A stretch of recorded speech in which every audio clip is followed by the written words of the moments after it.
ಕೆಲವೊಮ್ಮೆ ಬದುಕು ತುಂಬ ವಿಚಿತ್ರವಾಗಿ ಕಾಣಿಸುತ್ತೆ. ಎಲ್ಲವನ್ನ ಸರಿಯಾಗಿ ಯೋಚನೆ ಮಾಡಿರ್ತೀವಿ, ಪ್ರಯತ್ನ ಪಟ್ಟಿರ್ತೀವಿ, ಕಾಯ್ದಿರ್ತೀವಿ. ಆದರೂ ಒಂದಿನ ಎಲ್ಲ ಬದಲಾಗ್ಬಿಡುತ್ತೆ.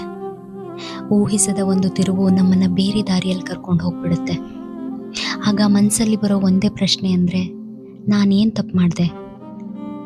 DVG ಅದಕ್ಕೆ ತುಂಬ ಸರಳವಾಗಿ ಒಂದು ಮಾತು ಹೇಳ್ತಾರೆ: ಬದುಕು ಚಟಕ ಬಂಡಿ, ನಾವದರಲ್ಲಿ ಪಯಣಿಗರಷ್ಟೆ. ಬಂಡಿ ಎಲ್ಲಿ ಹೋಗುತ್ತೆ ಅಂತ ನಮಗೆ ಗೊತ್ತಿಲ್ಲ. ಮದುವೆಗೋ ಮಸಣಕ್ಕೋ ಅದನ್ನು ವಿಧಿ ನಿರ್ಧರಿಸುತ್ತೆ. ಆದರೆ ಅದು ನಮ್ಮ ಸೋಲಲ್ಲ. ಪದ ತಪ್ಪಿದ್ರೂ ನೆಲ ಇದೆ ಅಂತಾರವರು. ಜೀವನದಲ್ಲಿ ನಾವು ಜಾರಬಹುದು, ಕುಸಿಬಹುದು, ಆದರೆ ಬದುಕು ಅಲ್ಲೇ ಮುಗಿಯೋದಿಲ್ಲ. ಬದುಕು ನಮ್ಮ ಕೈಯಲ್ಲಿಲ್ಲ ಅಂದರೂ ಈ ಕ್ಷಣವನ್ನು ಅನುಭವಿಸೋದು ಮಾತ್ರ ನಮ್ಮ ಕೈಯಲ್ಲಿದೆ. ಆದ್ದರಿಂದ ಭಯ ಪಟ್ಟು ಬದುಕೋದಕ್ಕಿಂತ ಪಯಣಿಗರಾಗಿ ಬದುಕೋಣ.